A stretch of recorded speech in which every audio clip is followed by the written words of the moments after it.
नमस्ते दोस्तों, मेरे channel life is a gift में आपका हार्दिक स्वागत है। आज हम जानेंगे श्री श्री 1008 श्री राजेश्वर भगवान के बारे में। श्री राजाराम जी महाराज का जन्म चैत्र शुक्ल 9 संवत 1939 को जोधपुर तहसील के गांव शिकरापुर में अंजना कल्बी वंश के सिंह खाप में एक गरीब किसान के घर हुआ था।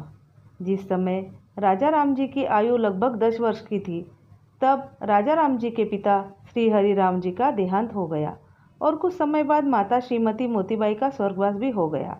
माता पिता के बाद राजाराम जी के बड़े भाई श्री रघुनाथ राम जी अघोरी सन्यासियों की जमात में चले गए और कुछ समय तक राजाराम जी अपने चाचा श्री धानाराम जी के पास व कुछ समय बाद अपने मामा श्री मादाराम जी भुरिया गांव धानिया के पास रहने लगे। बाद में शिकारपुरा में रोटी कपड़े के बदले 1 साल तक चराई की और गांव की गायें भी बिना हाथ में लाठी लिए नंगे पांव 2 साल तक राम रट्टे चराई करने लगे। गांव के ठाकुर के घर 12 रोटियां प्रतिदिन व कपड़े के बदले हाली का काम संभाल लिया। इस समय राजाराम जी के होठ केवल ईश्वर के नाम रटने में ही हिला करते थे। श्री राजाराम जी अपने भोजन का आधा भाग नियमित रूप से कुत्तों को डालते थे, जिनकी शिकायत ठाकुर से होने पर 12 रोटियों के स्थान पर 6 रोटियां ही देने लगे। फिर 6 में से 3 रोटियां महाराज कुत्तों को डालने लगे तो 3 में से 1 रोटी ही प्रतिदिन भेजना शुरू कर दिया, लेकिन फिर भी भगवान अपने खाने का आधा हिस्सा कुत्तों को डालते थे।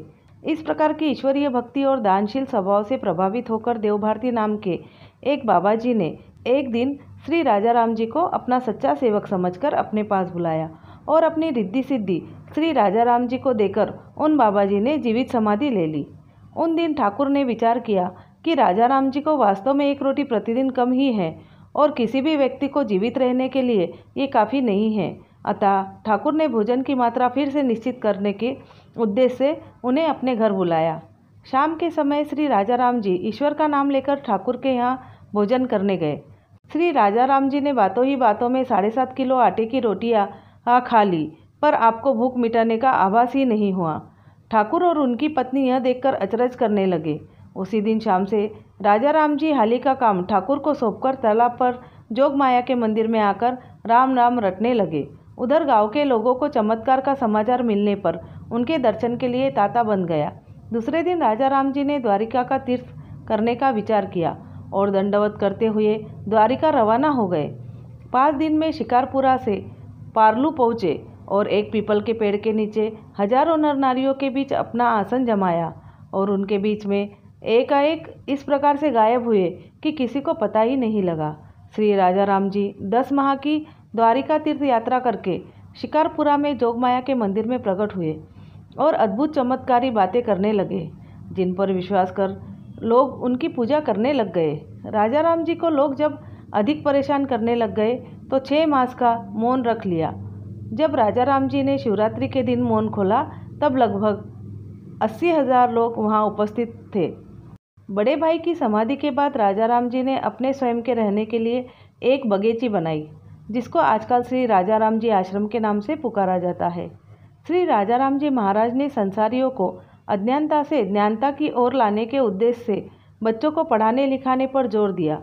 जाति, धर्म, रंग और आदि भेदों को दूर करने के लिए समय समय पर अपने व्याख्यान दिए।